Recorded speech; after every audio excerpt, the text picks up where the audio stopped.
Hello, welcome to ZSR3 and the Link's Awakening DX Any Percent No Wrong Warp or Out of Bounds Tournament 2021. This is a round 1 match between TGH and whitewolfos, and commentary will be provided by Alpha 5 and Astro Numis. Take it from here, you two.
I'm sending off the runners right now, and I just gotta fix the cropping on TGH.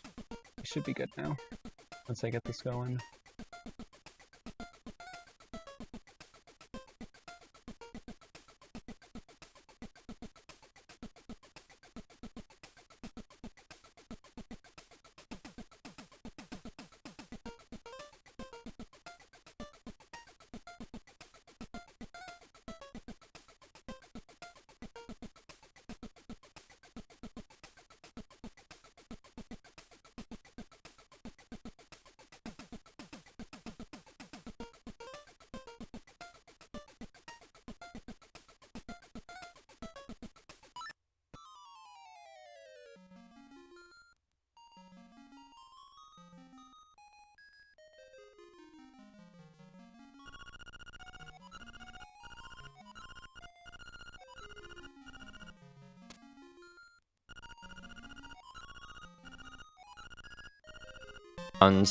Basic rule set: don't go through the backs of transitions and wrong warp. Don't go out of bounds. Just the TLDR out of like literally a whole essay worth of ruling. Just don't go more than one tile outside of your accessible area, and you'll be fine. Except when the game really wants you to, in which case, you know. Don't worry, that's where it gets complicated, okay?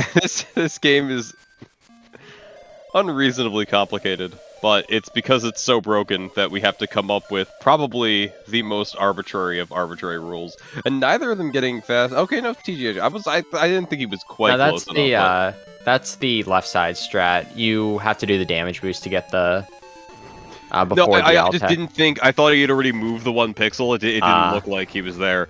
But anyways, we need to get 10 rupees here for the shop. So we're going to be farming rupees on the beach, and we're going to be doing a technique called rupee duplication, where if you hold out your shield or your sword under a rupee, depending on your position and frame rule, you can duplicate said rupee. And so after we get that, and wow, excellent rupees. Oh my god, that's a sub 140 header shop! Yeah, I mean, honestly, he could have gotten a little greedy after the second room, but, you know, it's all good. Wolfos not having too bad of a she got that, you know, she went back with 7 and instead of transitioning again on that bitter, which, you know, that's your gut check. Like you have to figure out what you're going with at that time. Also, we're quote unquote buying these bombs here. Basically, if you save and quit right as you purchase something from the shop, we abuse the game being a little fancy with the rupee incrementing. Basically what happens is that it goes down one by one, but you can interrupt that with opening the save and quit menu and leaving. And because you get the item on frame 1, it just allows you to get the item for free, and that's why we're able to get 2 sets of bombs and this powder for the price of 10 rupees. Yeah, it decrements it one by one until it hits a certain value, but if you save at 10, it doesn't store that decrementing counter because that's memory that the Game Boy did not have, so that's effort. Yeah, and it also works the other way around. So say you pick up that 200 rupee chest in D5 and you save and quit immediately after, you don't get any of those rupees. Yeah, I have had that bite me once. Not related to this category, but playing a bingo where I had to buy things from a shop. I got a 50 rupee chest, and well, that didn't work out. So coming up, we're going to be doing a trick, like a little taste of a trick, major glitch in the game called the bomb trigger. Just to kind of simplify it because it's a little bit complicated, we abuse the bomb arrow timer by placing 2 bombs on one screen, which activates the next available sprite slot where the arrow would normally be, and in a lot of cases, that's cutscenes or spawning enemies. So for here, we start the Terran going from a raccoon to a normal human cutscene, and with that is the benefit that we don't have to see him spin, which is really good for time save there. Saves quite a bit of time. And there's notification. Yeah, there's a notification. TGH missed it on the first one. I think was just going for the because you get a free menu buffer to do on that very first bomb trigger. You have to switch to bombs. It's a bit finicky. Sometimes you'll like notice Link's hand is out, so you're like, oh, you have to buffer again. But it saves a ton of time over the course of the run, including a very long, annoying side quest where you have to find a pineapple to show to your girlfriend. It's very, very convoluted. Yeah. You also don't see a guy get stung either. Yeah, but that's just a criminal. But like, you don't know why he needs to be attacked by bees because you don't talk to your girlfriend, so it's fine. Yep. So now in Dungeon 1, we will be getting the most broken item in LADX. In LAOG, it would be the Magic Rod, but this is LADX. So we're going to be getting the Rock's Feather. Let's just say they shouldn't have allowed you to jump this early on in Zelda. Yeah. Because as we're going to be seeing soon, yeah, it is the reason why we have out-of-bounds rules in the first place. Well, yeah. I mean, there's other ways to get out of bounds. This game is not as tightly wound as you'd like it to be, but we're probably going to see, when whitewolfos eventually gets here, a bit of a divergence. TGH is probably going to take a very aggressive arrow route because it saves a lot of time, but you do need X amount of arrows to get through everything optimally. And I don't know if his route is arrow perfect the entire way, because I know he has like a 5 arrow buffer or something. Yeah, I always forget how many arrows you do get in this category compared to basically any other category. Anyways, well, first off, this is Moldorm, hardest boss in the game, unironically. All right, cool. Okay, very good. So what TGH did to get to the Nightmare Key is a thing called the super jump, where if you push up against a wall, jump, then change your direction in midair, the game will think that you're at the upper part of the ledge, and when you do that, the game will think, oh, you're jumping off of the ledge, so you end up in the free fall state, and you can jump over stuff, so like key blocks, and that also means other walls. Yeah, you basically move without collision, so you can jump over everything. You can get stuck inside of something, which can come up later, but basically you have no collision until you land. There are other tricks in this game that use that, where, if you're in water, you never land, so... But that's banned, for... Yeah, that's out of bounds. Yeah. Well, it's just banned, because you can do that without going out of bounds, so... Yeah. Also, this is our first instance of Japanese being overpowered, because... in literally no other version of LADX can you skip that text, so you save like 10 text boxes or something. Something like that. I was told that it's a 1.0 exclusive thing where you just press B and it skips all their text. Yeah, it's only the Japanese version. Okay. So on 1.2 Japanese it works. It's literally just specific to the Japanese version, and then in LAOG it just works for all languages. So I don't know who decided, yes, we're going to remove this feature. Well, because they had to talk about the compass more. Because it has a new feature. It has a new feature. All right, and so this is a very aggressive way of fighting this boss, and it's going really well. Yeah, this is the Moblin King. Yeah, to do it this close to the wall. Yeah, it saves about a second, though. Depending on your arrow RNG on the Moblin King, it sometimes will actually lose you time or break even. But yeah. And, like, anyway. if you clank against him weird, like, you can cancel his dashes, like, it's... Yeah. What he did, despite it looking fairly trivial, is actually really tricky. Yeah, also, that's called a flock clip found by Flock... Oh, Bow Wow not eating. That's unfortunate. Oh, man. That's rough. Yeah. Anyways, so what you did there is called a flock clip. So if you interact with an object and hold a diagonal, the game will push you as you are interacting with the text box. Yeah. And so what you can do there is you can basically get stuck between the two corners and then push yourself through to the other side, and that skips the entirety of the swamp. Yeah, the game likes to do a bunch of weird things when it pulls up a text box, which is why if you grab the mushroom or something, you can fly over pits, because it likes to shift you, and, like, give you a little bit of, like, kind of free movement. So it puts you in the right spot, and it just lets you do all sorts of weird things, like clip through basically anything that can talk at you, be it pots that are too heavy, although that never really comes up, and, well, rocks that are too heavy. Yeah, rocks that are too heavy. That comes up, specifically there. And, key blocks. Yeah. And we're going to be seeing more interactable object stuff later as well. So what we're going to be doing is we're going to be shooting an arrow here right at these ghosts, and they're going to go off screen. And then we're going to get the power bracelet and leave. We're going to be coming back later when we have literally everything else in the game. It's just faster to leave right now since it's like you can 15 just save and quit. seconds faster. Yeah.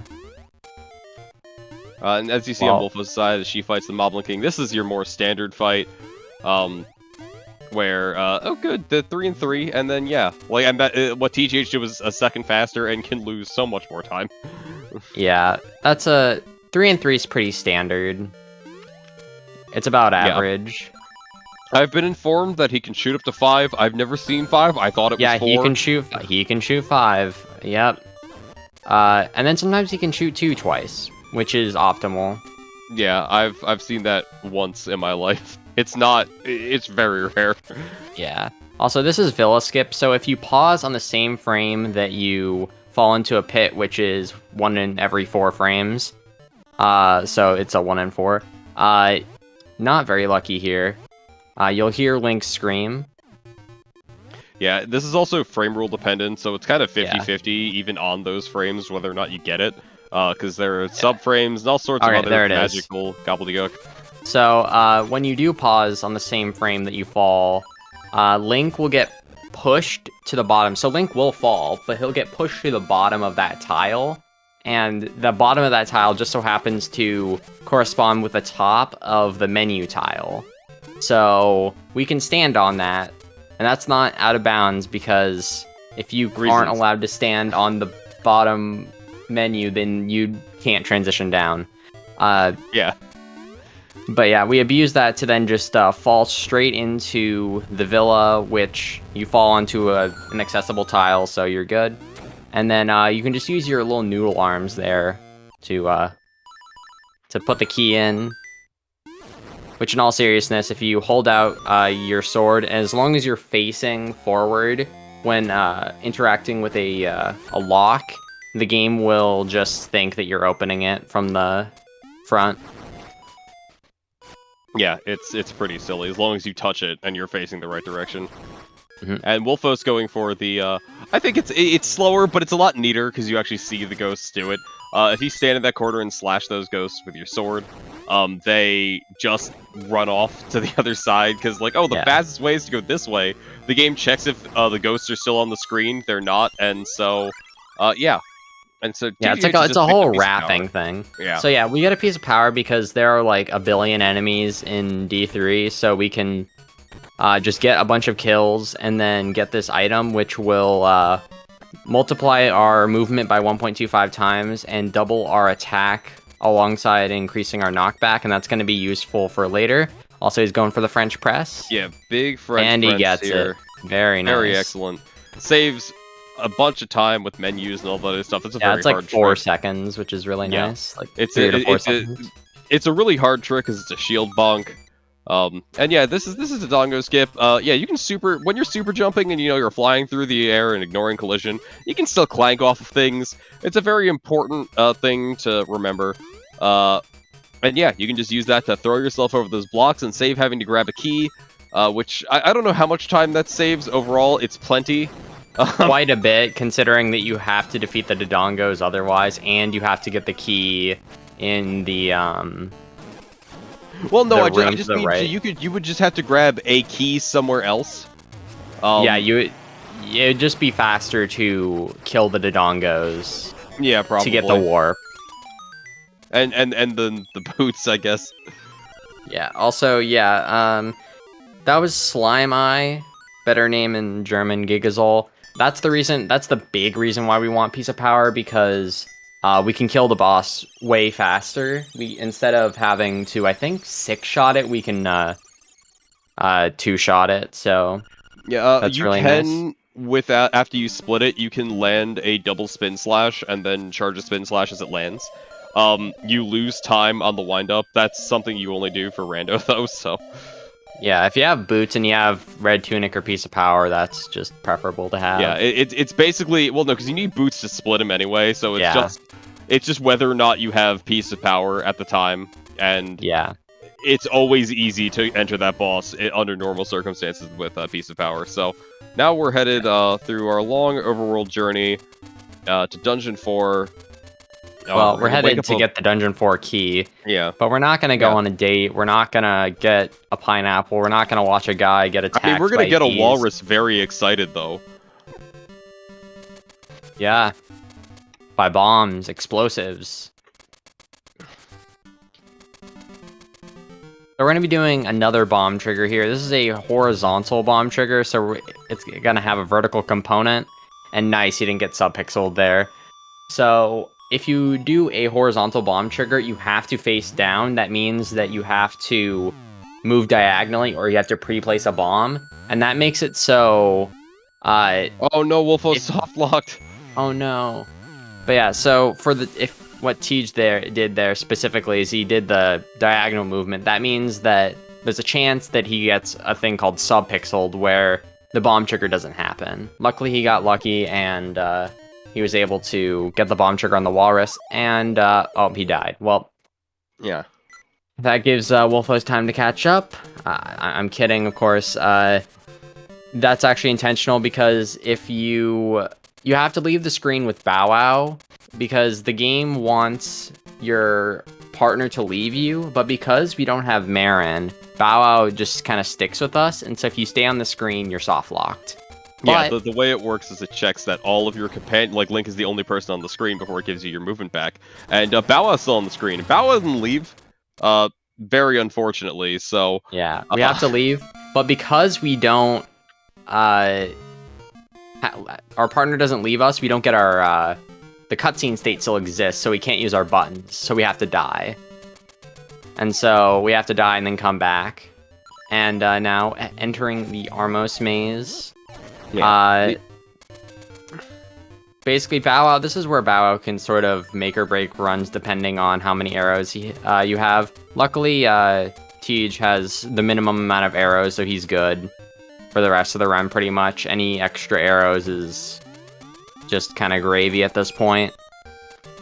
Yeah, that one you get right there is pretty easy to consistently get, and we'll probably get another drop entering D6, because that one's just... You don't need to take that 2 damage.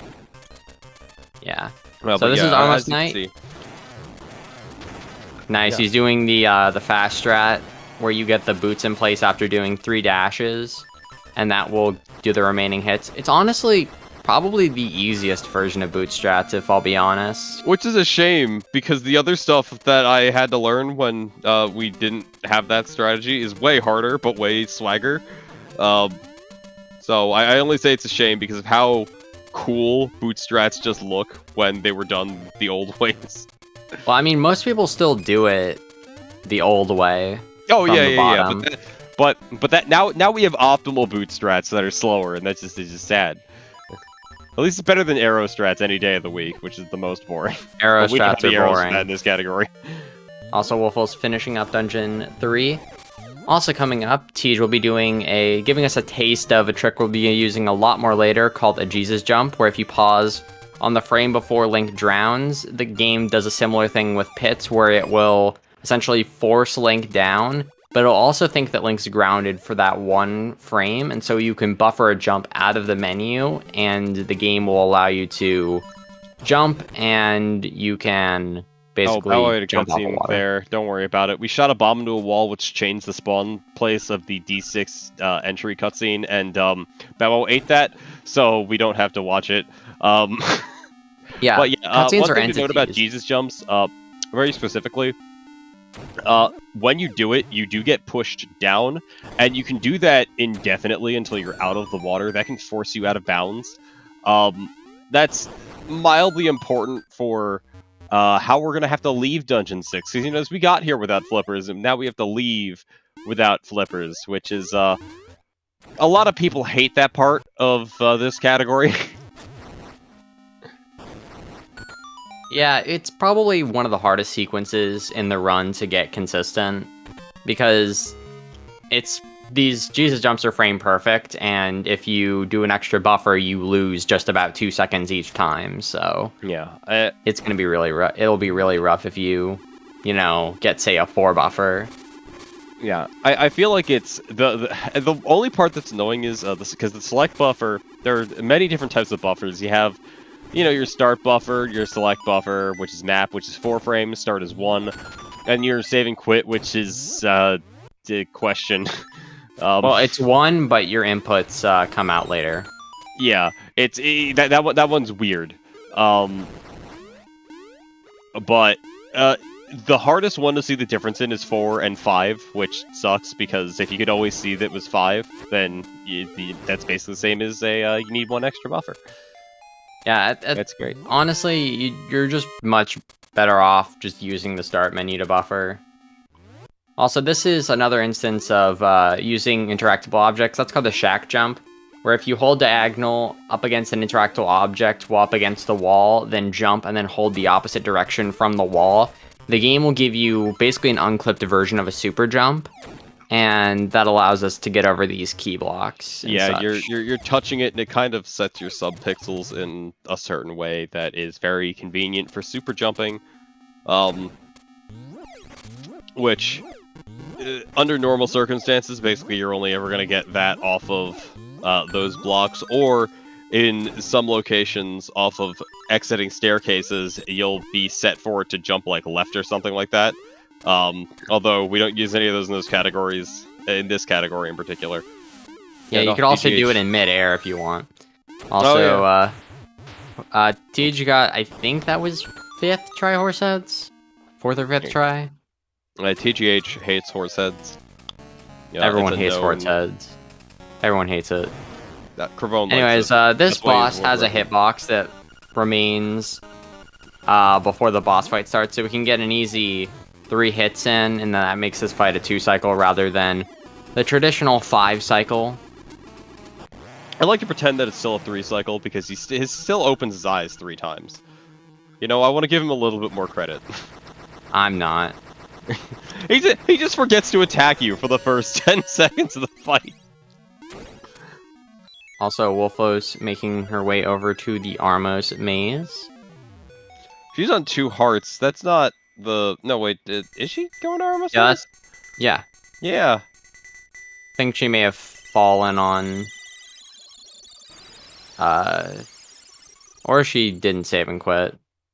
Well, she clearly didn't save and quit. But anyways. Time for Jesus jumps. You have to get at least 4 Jesus jumps to leave this area. And Teacher's going to be going for the 4. I think he got it. Yeah, there's 1. Oh, he barely missed it by one there's- pixel. So far, they're all... yeah. Yeah, it's fine. He can just do the 3 here. Still pretty solid so far. A lot of 2 buffers, it seems like. That's 2 buffers. Oh, that's a 3 buffer. It's pretty consistent to get constant 1s and 2s. I've found just doing lots and lots of Jesus jumps in for stupid reasons. And you see Wolfos going for the older version of some boot strats. Yeah, that's why I say these are harder, because like there's a horizontal component to it, and it's just like it just ends up being way harder than if you just only press down and up. Yeah. Like your lineup, your timing, everything is a lot cleaner. On the horizontal only, it's not clank off the shield, do this 3 times, bonk off the wall while he jumps, turn right, bonk, and then get him to the other side. Like this, the other ones are so much more involved. Yeah, and we're going to be seeing a little forest movement here. 0.2 seconds slower than the bonks, but, you know... it's not worth it. The bonks are worth it, I'm telling you. It's only worth it if you're French. That's why they're called French bonks. Well, I go for them, and I'm not French, so... Exactly. That's why your time isn't as good. I'll have you know I have a 50, okay? 50 flat. Anyways, we're going to be setting our spawn location here by changing submaps by entering that cave. And what that's going to do is that's going to set our save and quit point. So after we unlock Dungeon 4, we're going to save and quit, and then we're going to be taken back to that cave, and that's going to save us a trip all the way back with boots. Really nice time save. Yeah. It's like 10 seconds or something, 8 or 10 seconds. We used to walk over here and get like the warp and all that other stuff. We don't do that anymore. Yeah. Also time for the most important trick in the game. Talking to Paul? No. The obstacle skip. I think talking to Paul is more important. Oh, you want to be a cold hombre? I want to get the pineapple? If you don't have a pineapple for him, he has the best line in the entire English text where he calls you a cold hombre. It's perfect. I don't know why he doesn't. At Dungeon 4, one of the rare dungeons where not skipping the dungeon text is faster, because you're already menued to where you need to be. So since you don't have to do a menu, there's no reason to skip it, and it's nice and quick. Yeah, text is like 1.2, I think. 1.2 seconds. So... And a menu takes 2 seconds. Oh, Teach trying to get out of the way of that enemy there, but it's actually... You're just gonna lose your clip if you jump. It's better to just take a hit there. But yeah, that's a way to skip breaking that block. So yeah, it saves the menu. Well, yeah, it saves 1 second. It actually just saves 1 second because you have to still do a menu to Jesus jump. Yeah, and then you have to actually push the block. Yeah, but if you don't get it first try, does it save any time? It actually loses a second then. Yeah, that's what I'm thinking. I'm wondering why people are going for that, but maybe just because they don't want to. It saves a bomb and an arrow. Yeah, and so it's actually pretty worth it. If you're lazy and you're collecting extra arrows, probably fine. I mean, also it's just cool. All right, going for the cool strat here. Oh, I haven't seen that lineup for it. I should learn that one because that looks easier than everything else I've seen. It's harder, actually. That's the Vlak setup. It is very, very tough, in my opinion. I'm bad at the other inputs. Those are the kind of inputs I like, so... Oh, yeah, because I taught you that. Yeah. All right, so... I know the part that I was bad at. It's just because of how I play on my keyboard. I'm bad at certain types of inputs. All right, so as we all know, fish are vulnerable to explosives. That's why dynamite fishing is banned. Yep. I have nothing else to add to that. Yep. If you try that in real life, you'll be arrested, so don't. And Wolfos, okay, going for the old setup here, the clip back into the wall. But yeah, that's the hardest boss in the game if you try to fight him with hookshot, because not only is it really hard to hookshot down, he doesn't take any damage from the hookshot. Also, you went to D5 before D4, and that's just a whole other can of worms you don't want to deal with. Don't be a Cravone. Don't be Cravone. Play as ROM hack though. You'll love it. Yep. Wolfo's also Anyways. going for the flock clip here, which is how you used to leave here. There's also a boots bonk super jump setup. She's not quite clipped up. She used to reset. Okay, no, she has it. Okay. Yeah, as you can see, every single time interacting, slowly gaining a pixel to the right, a pixel to the right, a pixel to the right. Yeah. Also, you just playing through the most exhilarating split in the game. Walking and then swimming. So if you like mashing, here comes a section that you may love.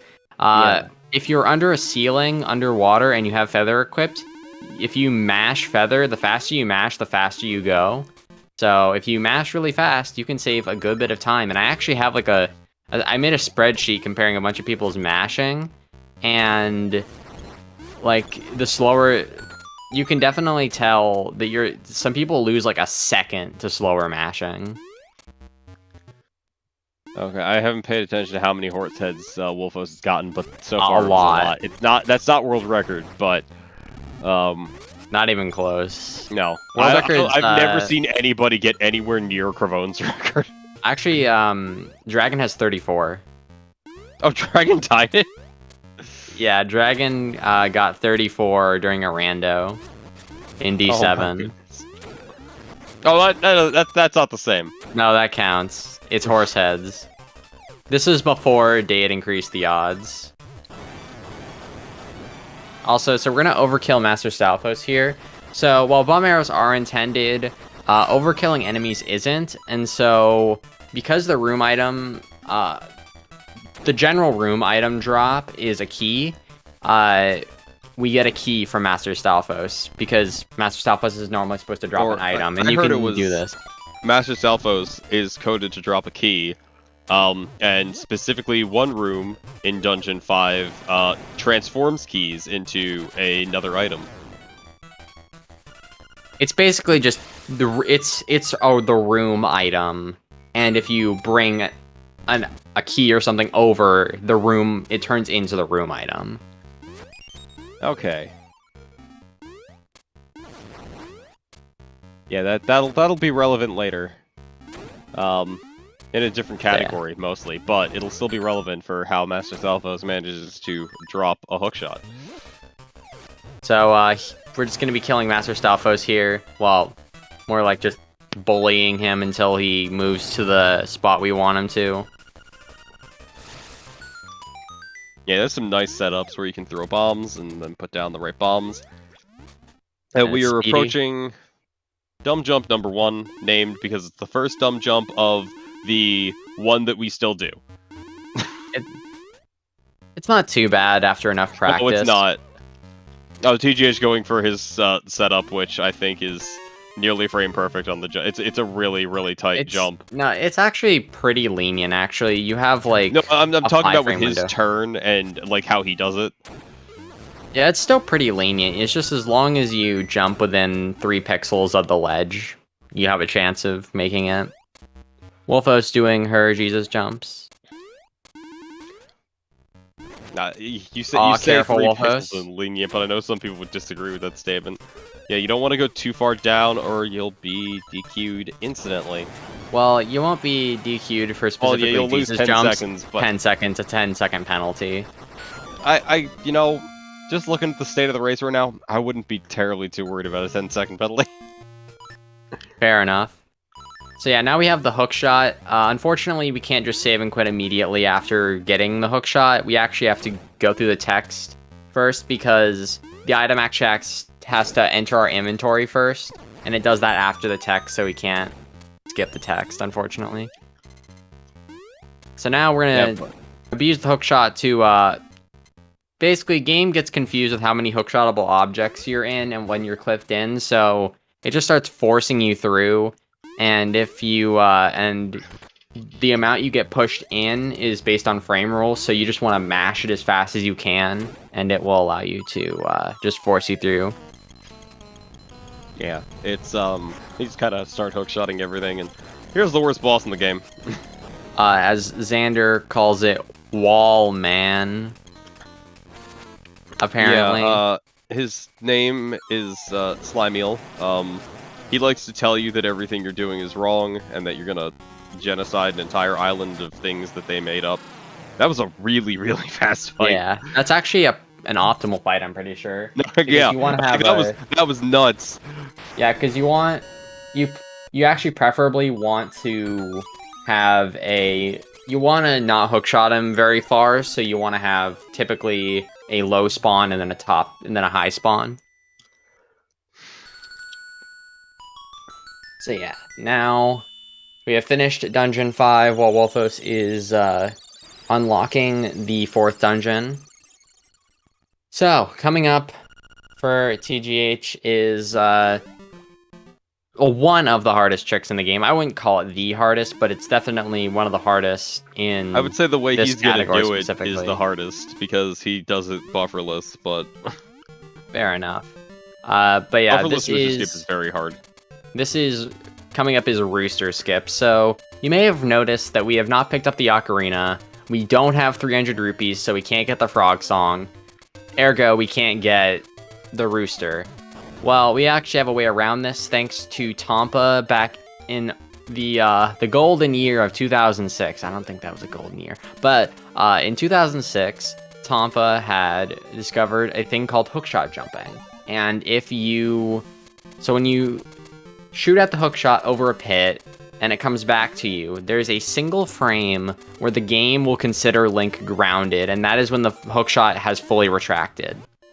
If you jump on that one frame, the game will allow you to jump forward, backward, neutral, whatever.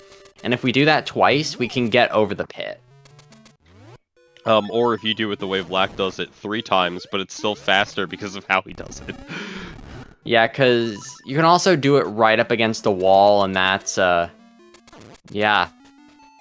I have the no way other Black words for does that. Rooster Skip is the most disgusting thing, and no one should ever do it that It's way. scary, and he's It consistent really is at it, terrifying. too. I know. It's just like if Bow Wow was on top of Black's model, like, I'm pretty sure that's exactly where Black wants to be. Yeah. Oh yeah, Bow Wow can actually really screw you over on this. If he is right in your face, you could mash and try to get a hookshot jump off of him, but it's very unlikely. Now, there's a save and quit there, which is actually going to set something up for Dungeon 7, just because of how weird this game is sometimes. It also provides a little bit of safety for this, just in case you get sub-pixeled. Okay, good. Yeah, Nice. I appreciate the menu there. I think that was to collect his thoughts for a second, because he didn't release that right away. He's like, what am I doing? Okay, this. Yeah, also, Bow Wow was really close. Like, that was almost Clink territory. Yeah, Bow Wow can clink off your hookshot, so he can interrupt your hookshot, and if you say you're in not a good position to hookshot jump or whatever, he can just make you fall, and that is not fun.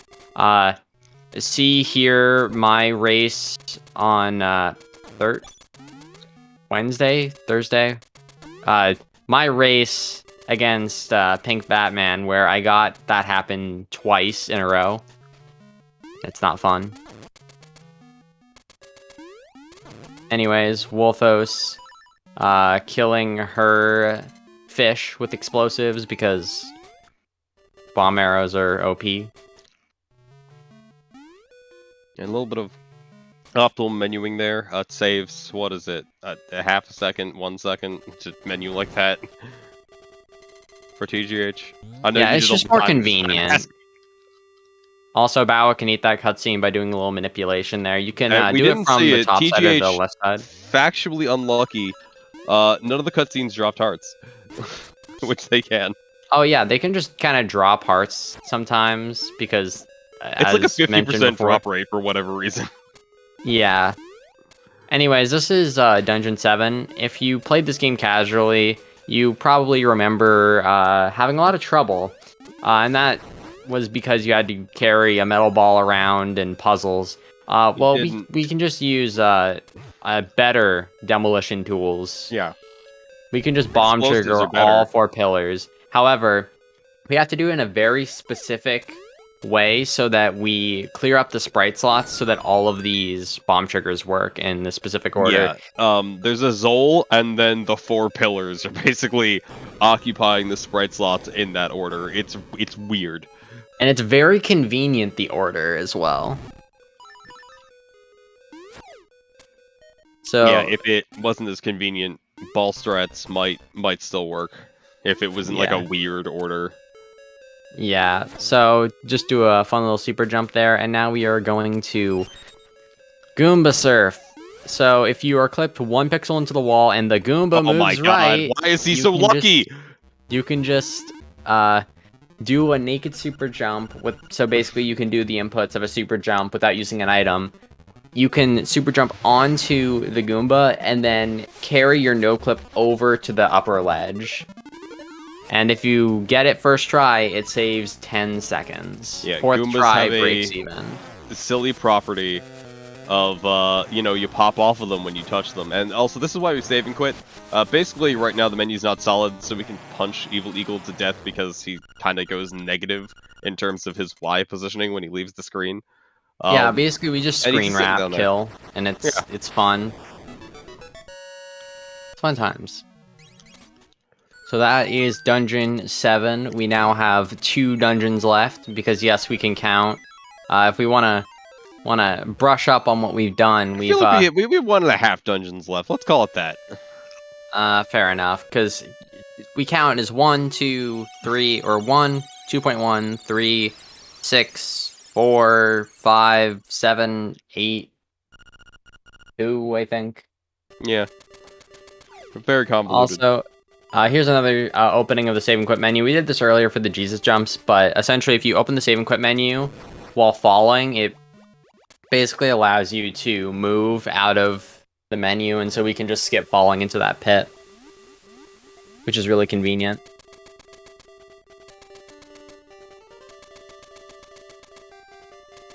And now we will be skipping Marin because she put herself in this situation. We have proof. If you rescue her from the other side, she just walks over, like she can walk over the sky.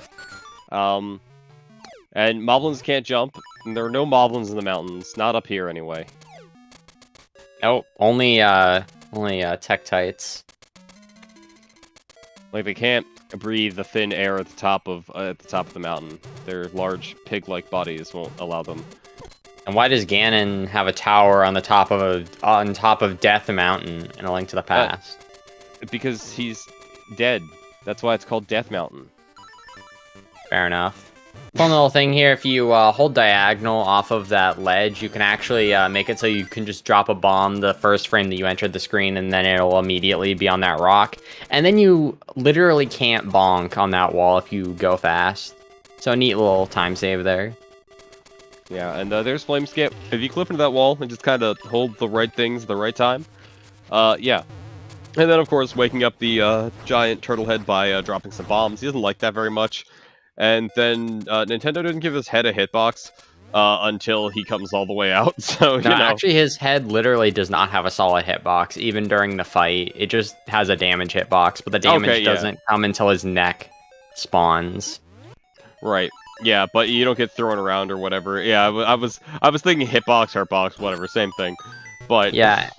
Also coming up is a trick called the bookshot. We saw this earlier in Dungeon 5, but it actually has an application here. If you have the hookshot on the B button, and then you press feather, hookshot, and a direction on the same frame, the game will put Link in this weird jumping state while hookshotting, where he will go really fast, and so you can abuse that to clip through the key block there, and that skips getting a key. Yep. It's called bookshot because you put hookshot on B. As all weapons should be. Disagree. As all weapons should be. I see no problem here. There are so many things that are wrong with that sentence, and it's not even just the pun. Anyways, we now have the magic rod. It is the magic rod. It shoots magic. It lights things on magic. Yeah, also, here's a lava swim. If you do a Jesus jump off the lava into a transition and slash your sword or have the perfect subpixel, the game just doesn't check whether Link is on lava or water, and because it's just a liquid and they reuse the same drowning code, they're just like, yeah, you can swim in this. Yeah, it's a bit weird. Basically, you're transitioning onto it. It just kind of checks like, well, what's here? Water. Okay, you're swimming. Like that's the brevity of the checks. Like, Yeah. Also, time for Roomba Room. Doing the pattern. There are how many patterns? Like 25 or 27, something. I think. 27 different unique patterns you can do. But the one that Tej did allows him to basically just do jumps so that he's right in front of the chest. Yeah, there are a couple other ways that you can do that. Like you do long diagonal jumps. A lot of people have different preferences, and it kind of shifts around time to time. People will start copying whatever like the top runner at the time is doing it. Yeah. Or just So what they now originally do. you do a Jesus jump there to get you clipped in, as mentioned earlier, and we can use that to super jump straight to the boss. This is Hothead, one of the most jank bosses in the game. Code for some reason. Also very nice. I actually saved a little bit of time. You saved a second off of that. If you skip the text while doing if you skip the text on Hothead, it actually saves 3 seconds. If you do it in 2 buffers, it saves 1 second. Yeah, and that Neat visual glitch here. Hothead doesn't start taking damage until his iframes end, which is longer than his animations, and he doesn't take damage on like the lower 2 tiles of the room. It's all an absolute mess. Yeah, it's really jank because also like you have to hit him at certain intervals, and like he has to be moving as well, and it's not fun if he's on the bottom. Anyways, we're here to clean up Dungeon 2 when we are now decked with literally everything in the game, every weapon. We're going to be abusing actually every weapon, I'm pretty sure. Well, maybe not the sword. Oh yeah, not the sword. In older routes, or not in older routes, but in an older strat on the boss, we don't need to we would abuse the actually... powder, but you can abuse the powder in this room to skip the whole dungeon. Okay, Tej going for a fast strat here. Aww, he shot to the right instead of... I think that happened in my race as well, where I accidentally shot. Oh no! Okay, he is at 18 arrows right now. Yeah, that is very concerning. 18 arrows is like the absolute minimum I'm even remotely comfortable with. Yeah, and also he hasn't done this strat in a little while, so and then the Stalfos is just really mean going in that corner. That's fine. Yeah, that turn basically you just wait for that Stalfos die. Got hookshot invincibility glitch there, which some people use to run through the Zol, but you didn't get to see it.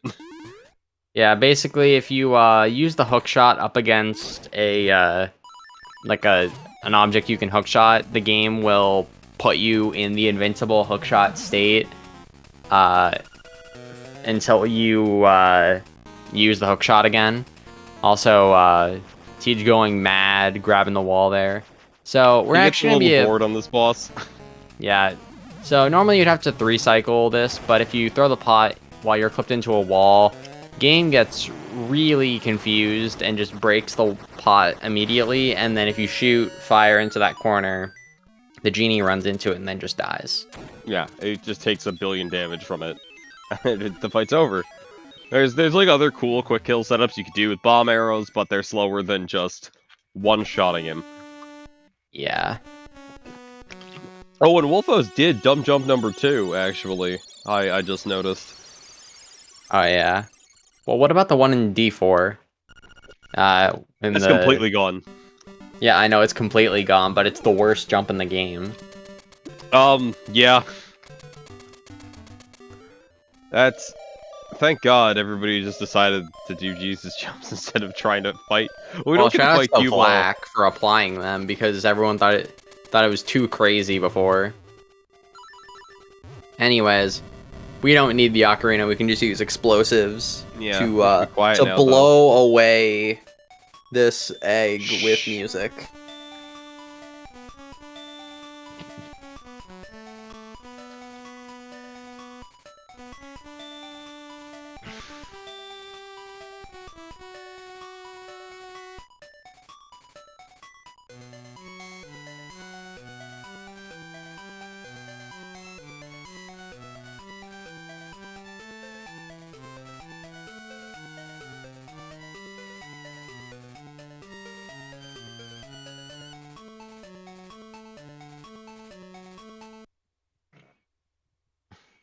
All right, now time for a speed round of explanations. So, Alpha, take away the first one. Okay, so the very first part of this is that the egg, as we fall into this, there's a maze. However, it needs a default, and they kind of left a very convenient one here, which is left, left, up, right, right, up, left, up, and then we're gonna drop into a pit. TGH is gonna be mashing those bombs because we need to get a bomb trigger there that we can't buffer. It's the only bomb trigger you can't buffer because we need to skip the music, which is going to set us up very specifically for Blob Quick Kill. You want to explain that part? All right, so yeah, if you pull out a bomb and then buffer your sword out of it, you don't slash. And because of that, that allows us to immediately know exactly what pattern we're on for the Nightmare Zol kill, and so we can just place the bomb immediately, and it gets the quick kill with the sword. And that sets us up perfectly into the Aghanim manipulation. We're going to be standing in very specific positions based on where Aga stands, and that will allow us to know exactly where he's going to shoot a blue ball or an energy ball. By using an app by either Spicefather or Real Critical, we can basically read that script and know exactly which pixels to stand on, and we can use that to basically make sure we never have to worry about the RNG on this fight ever again. Yeah, it's even or odd, and like the only reason that whole thing works is because we got the bomb trigger, we know exactly where we are in the fight in terms of the RNG. You don't have to worry about the text, you don't have to worry about anything else. You know exactly where you are, down to the frame, and so everything just works. Yeah, and then you can we didn't mention this as he was doing it, but you can also stun lock the Moldorm if you just get 16 hits in immediately. The Moldorm just never moves. Now Fun fact, it's actually faster on 1.1 and 1.2 because it just dies. He's just gonna open his eye? Yeah, and then Death Eye here, we need to get 16 arrows into its eye.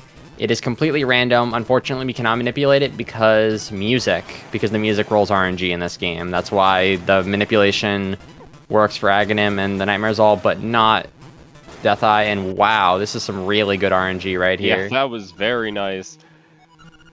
I was gonna say, usually when you're looking at an egg split, like you're happy with like 2 minutes 30 is like really good, and I think that's exactly how long this split took for TGH. So yeah, and very nice. That is time. That is a 50:23.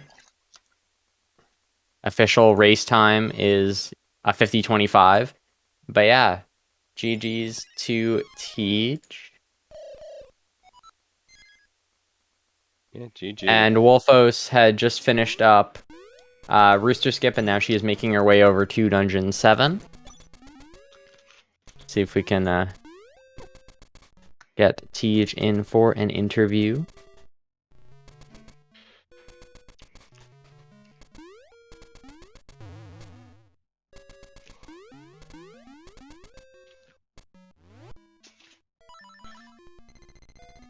Anyways, Wolfos now making her way over to Dungeon 7. Using boots as opposed to bracelet. It's a little bit faster, but it is it can be a little risky with how Bow Wow acts sometimes, so yeah, and you do that at your own risk as well. Yeah. I think it's like half a second faster if you're lucky, but if you depending on your strat. Yeah, I mean, you're the one who timed all of it. I'm just gonna trust you on that part. So yeah, I personally prefer doing hook and bracelet. Yeah. Also, Wolfos here getting some spare bombs here, showing some very good game knowledge. You can actually get 2 bombs. One in the bottom right and one in the top left. I think Wolfos is... Oh yeah, she actually... I think you need 9 bombs. I think she wants to get extra. Yeah. Yeah, 11 should be a sizable amount to have. Yeah, and especially if you're doing, because you can transition buffer all of these, or even buffer the ones that you're dropping into pits, and the pit ones are really easy to do because you know exactly what frame, like, if you have to drop the next bomb, because you'll know what the right frame is based on the animation. Also, hello, Tej. GG's on your run.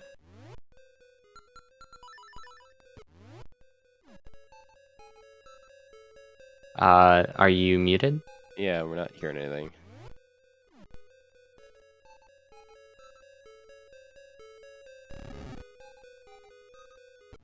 While we wait for Tej to sort out some mic stuff, Wolfos is doing the bomb triggers.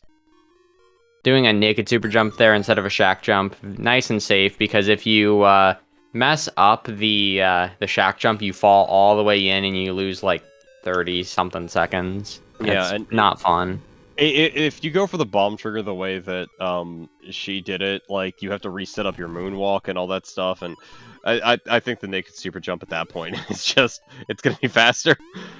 Yeah. Alright, I can hear things now.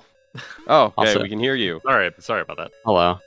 Yo, Hey, good race. You got GG's? a sub 50-30. How you feeling? thank you. Feeling actually really decent about the way I played. There were a couple of hiccups here and there. The only really bad bit of RNG I can think of was Villa Skip, and that's pretty, it's pretty decent when that's the only thing really in this game. Oh yeah, that Villa skip was Yeah, that kind of was rough. rough. And then that room in D2, I know you accidentally shot to the right as opposed to down on that It keys. wouldn't. I'll tell you what, that wouldn't have worked anyway. I think yeah, you would have been like a couple frames off. Yeah, because like I just shot the Stalfos way too early for that to work. Yeah. So yeah, like it just, I don't know. I wanted the 49, and I just went like super aggressive in that room. Yeah, fair enough. That had a legit chance at a 49, I think, coming out of T8. So Yeah. Can I tell you how Whatever. incredibly envious I am of your Goomba surf luck? Oh, Like, that was God, so gee, good. Yeah. So Yeah, the first try. yeah, like I don't know, that worked. It was say a that. fast first try. Like, it was so good. Yeah, I love it when they do that. Cooperative Goombas. D7 was, I think D7 was by far my best dungeon. So it was not only was the RNG perfect, but the execution was also perfect. Yeah, it was really good. Really Yeah. nice to watch. I'm not I need to- sure I need to go what back and time look. was that. I actually I need want to time that. I don't have entry splits anymore, so I don't know. But I will. I don't know. I'll go back and look at it. Yeah, because I think that may have beaten my 207. I don't know if it beat that, then that's a gold for me as well, for sure. Like that's I think my previous best was like 209 Yeah. or something. I don't know. I know it was sub 210, but I'm not sure. Yeah, honestly, getting sub 210 at all is like, you got really good luck, and the execution was really good. Yeah. Yeah, that's just crazy. Yeah, Wolfos so is Wolfos Skip now Marin. making her way over to Skip Marin. We'll see a little bit of a different strategy here, where you just kind of wait for her to talk, because Marin can be... Like, the text boxes kind of can mess with your timings if you start charging boots through it. It is a bit finicky. And yeah, just walking her way over D8. We're almost through. You know, just she's on a fairly solid run right now. Just TGH completely destroyed the game. Like, a 49 is... How many people have 49s? 2. Yeah. So, that's a crazy run.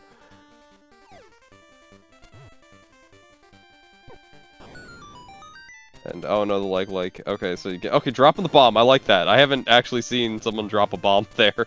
Okay, so that D7 was a 208. Still not bad. Yeah, that's really solid. That is not just not bad, that is a really good D7, especially in a race. One time you want Bow Wow to do something. He's just not doing it. Yeah, if you enter the screen to the right there, Bow Wow will instantly eat. So if you want to do it unbuffered, probably saves a little bit, but then you also lose out on having sword for the screen before the flame cave. Mm-hmm.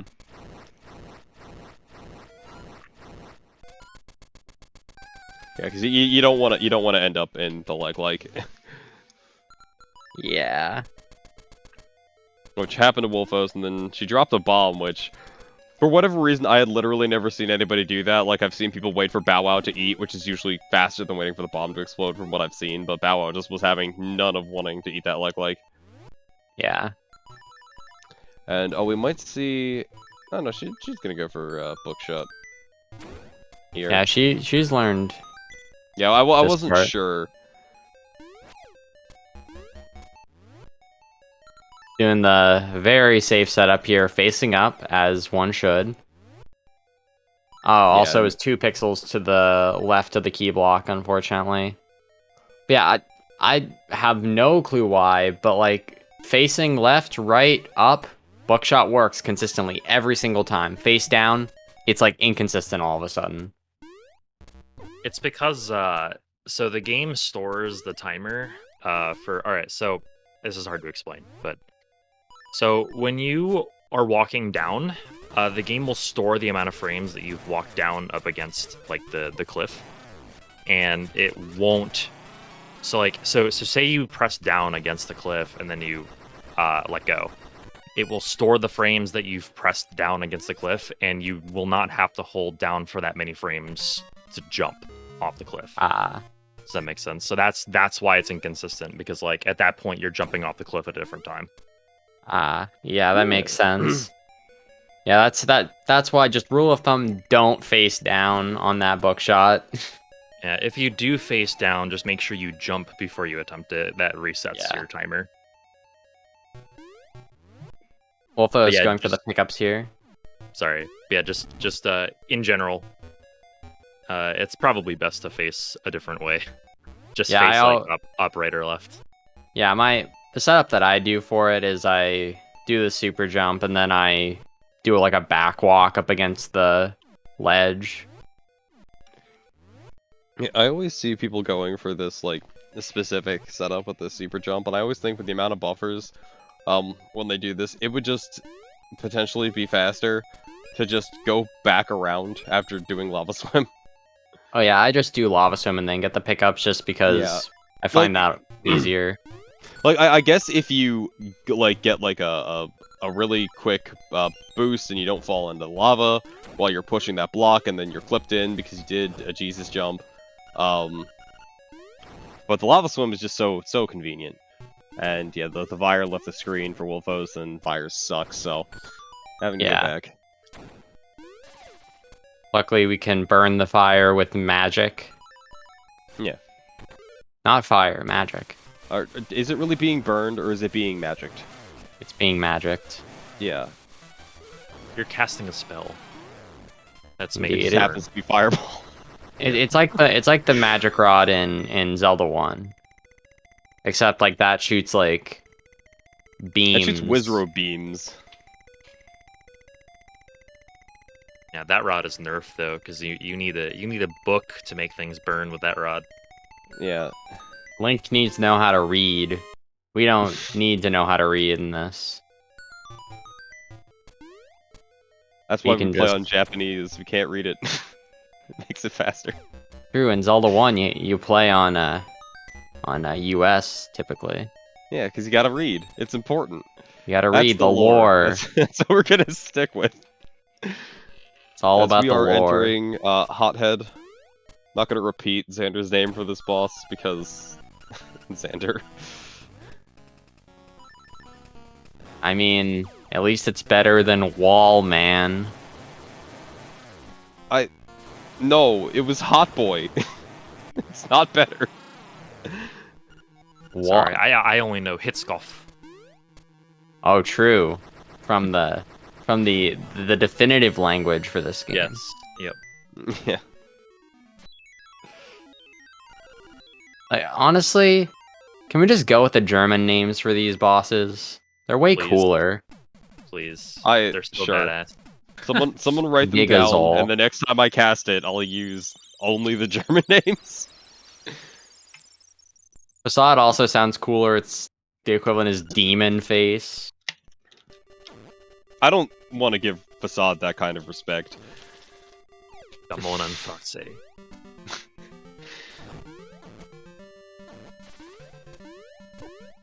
Then what's a tail cave? I think it's Vernpalast. Perfect. Oh, Yeah. that name is great. And then D4 Literally is Worm is Palace. Wunder Tunnel. Yeah. It's amazing. Oh yeah, Piranha Killer. Ron the Killer. Rana kill. That one I remember. These names just give these bosses too much credit. Alright, Wolfos here doing the Pulse Voice room here. Killing the Pulse Voice, then the Keys, then the Stalfos. Anyone figure out what a Pulse Voice was when they first played this game? Yeah, because I had the manual for Zelda 1 before I played this game, so that's Oh, how so I you knew what a Pulse Voice was. Yeah. Were you confused when not playing the ballad didn't kill them? No, because I didn't have Ocarina, and then I never thought about it again. Not even in Dungeon 6? In Dungeon 6, I think I just used bombs. I don't remember. This was over 20 years ago that I played this game for the first time. Wait, does Ocarina not kill Pulse Voice in the original? Not without a song. You have to play Ballad or does Frog Song of the Soul work? It's just ballad. Only ballad. Oh, okay. Frog Song doesn't work. I believe it's Mambo's the same. Mambo And, doesn't work I mean, either. Mambo might Yeah. work. We'll just never know. I believe the game it's the just same in works, yeah. LAS. Yeah. They don't like Marin's song that much. Wolfos here doing the bomb arrow So setup. this is the old quick kill setup, which Wolfos bailed out of for whatever reason. I'm not really sure what Wolfos is doing right now, but Maybe having a little fun. Who knows? yeah, maybe. Because you put the bomb there and then you go down to the door, and the blast from the bomb will knock the genie down to the door, and then you immediately bomb arrow, and that kills the genie. And it's really neat. And if you're doing D2 in one go, and not skipping the genie, that's kind of what you do. Yeah, it's the fastest way to do it otherwise. If you don't have Magic Rod. Yeah. Or if you're the poor soul who's running the Legacy with SDA rules, you have to fight him with sword. Do you have to fight him with... What are the SD... What are those rules? Because you can't die. You're not allowed to die. So you can't steal the shovel. So you can't get bombs. Until you have enough money to buy the shovel, which is after D2. That's true. I mean, didn't say do a damageless run of this category? Oh yeah, you also have to do it if you're doing damage list. Oh, go ahead. Oh, sorry. I was just gonna say now I remember why I stopped learning Legacy way back in the day.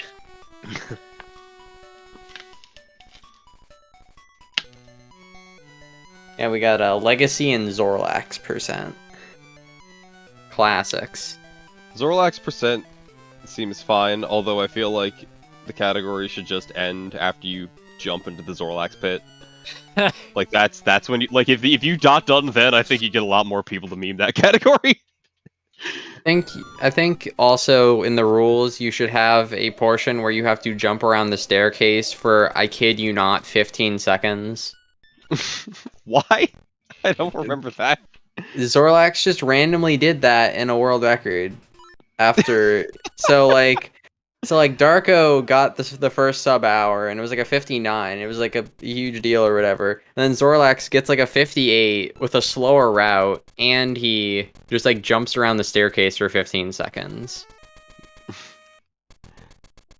Damn. Shout outs to Zorlax. Shout out to Zorlax. Alright, Wolf is here not going to be doing the manip. Yeah, I'm missing the bomb trigger, unfortunately. That bomb trigger, I mean, I'm bad at mashing, but when you don't get it, you know, you lose 10 seconds, but you get to hear one of the best songs in the game. So, you know, worth it. Yeah. It's gonna go for the backup. You kind of line Link's hat up with the top of this whale, and Or you can do it with like the bottom of like the dumbbell or whatever these yeah, are on the floor. There's like a couple setups that are weird. I like there's one where you align the sword near the top and you stand really far to the right. That's the one I saw someone do once, and I attempt to do that every time I mess up, but... Alright, so now for Aghanim, because Wolfos didn't get the bomb trigger, there's no way to manipulate Aghanim, so it is a 50-50 shot for each after the second one here. I bet you're glad that we don't have to worry about this anymore. I certainly am. Yeah. Too many runs dying to Aghanim. It is, I was gonna say though, it does still make me sad to this day that the optimal way to fight this final boss involves removing the music from the fight. Yeah. Because this is one of my favorite songs too. In fact, I think might be my favorite song on the soundtrack. Yeah, for me, it's this or Tata Heights. Yeah. Yeah, like it's just absolutely criminal. Cause this is very likely my favorite song. And then you get the music back, but it's just the garbage mini boss music. Yeah, I was about to say, you know what else is criminal? The fact that they just use the normal, like, not even boss music, mini boss music. For Death Eye. And it's like, why? Who made that decision? Probably hey, at least he has a unique theme for LAS. They didn't have enough space on the cartridge for another song, so instead it was between giving Death Eye his own theme or Tataka's song. You know, they should have contacted Iwata to condense the... No, it's great. the cartridge. Yeah, exactly. It's really hard to choose. Just one of them is at the end of the game, the other one you stand around in Richard's villa doing nothing for 2 minutes. Like, you get this intense music, and then just like you fight Death Eye, it's like doot doot doot doot doot doot. Oh, you know what? I man. want that like, now. I just want Tataka's song instead song of on the the mini random? boss. The I'd climax. rather it be out of place and anticlimactic than just a boring mini boss theme. I mean, look at this boss. Like, when you're doing it and the boss isn't out of control, like, it's kind of an anticlimactic finish to, like, everything else is like, oh man, you're, like, fighting Ganon for whatever reason. You're fighting all this other stuff, and then this is just happening. Eye with arms. Eye with arms that it's flailing around at you, like, you know, when you just spin your arms in a windmill. Like, saying, like, don't come any closer or I'm gonna bop ya. Alright, and Wolfos will be finishing with an official race time of 1:11:10. GG. So under splits it says a 1:11:01. I don't know. Either way, GG's.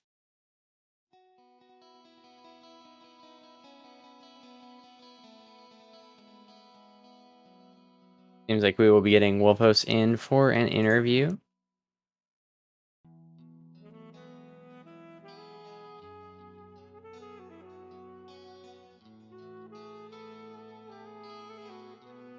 Let's see.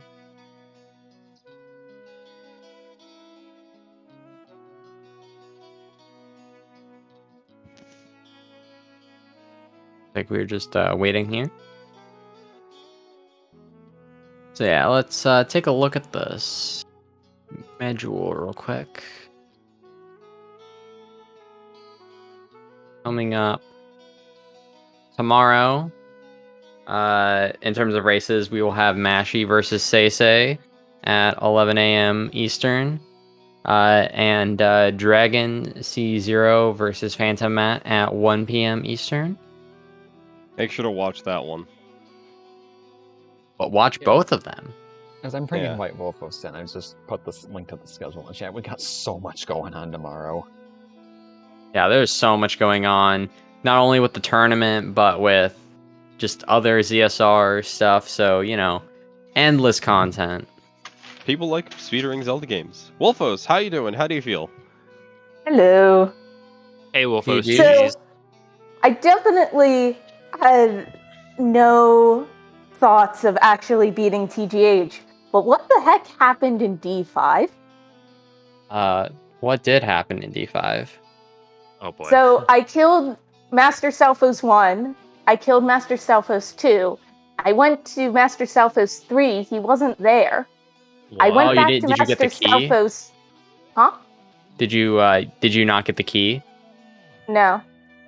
Yeah, you need to get the key, or else the game doesn't consider Master Stalfos 1 dead.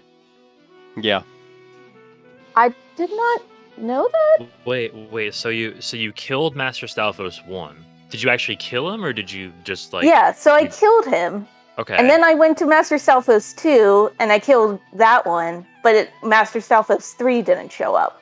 Yeah, if Master Stalfos 1 drops the key, you have to get the key to fully clear the room. Oh. Yeah, and then it's like in a weird state where you're like you can I think still fight 2, I guess. Okay. Now, 2 is independent of 1 and 3, but 3 is dependent on 1, and 4 is dependent on 3. Okay. So yeah, That's just for future, Now I know. remember I know. to if you aren't going for the hookshot clip strat, just don't bother with the kill. Just only shoot 3 bomb arrows. If you are going for the hookshot clip, make sure to get the key. Okay. I think that's what messed me up, because in previous routes, or when I was speedrunning like a year and a half ago, I did the 3 bomb arrow thing. And then I saw somebody do the 4 bomb arrow thing, and like, oh, I should do that. But I guess when people do the 4 bomb arrow, they like do it in such a way that Master Stalfos like ends up right near the door. So maybe they pick up the key like as they're going out. Yep. Exactly. Okay. That's exactly it. That was me not understanding then. But Now you know. yeah, this run was Yeah. not great anyway, so. Yeah, but I mean, still GG's for finishing it anyways. You know, after something like that, it can be hard to continue doing a run. So very good Yeah, on you for for finishing up. Yeah, I mean, I was not like discouraged. I was just so confused. It's like, what in the world's going on here? Well, it's a learning experience for sure. Yeah. You'll never do that again. That is for sure. Yeah. Yeah, so as for you two, Tej, you will be moving on to round 2, and you will be versing either Carl Johan or Spearister. And Wolfos, you will be versing the loser of Seisei versus Mashi. And we will be seeing that race tomorrow, as mentioned, at 11 a.m. Eastern Time, or if you like waking up early and you are on the West Coast, it is at 8 a.m. Pacific. So anyways, do you guys have any final thoughts? Thanks to ZSR for hosting us, for restreaming everything, and thanks to the tournament organizers, the TOs, for putting the tournament on, and thanks whitewolfos for the race, and GG's as well. GG's, Tej. And thanks to the commentators, Alpha, Astro, and the restreamer for this race, VXR. Yep. And Thank you all very much. Yep. Make sure to give the runners a follow too. So we're going to go raid CSR 2. They're in the midst of a Zelda 2 randomizer standard tournament race. So see you all next time. See ya. Bye-bye. Bye-bye.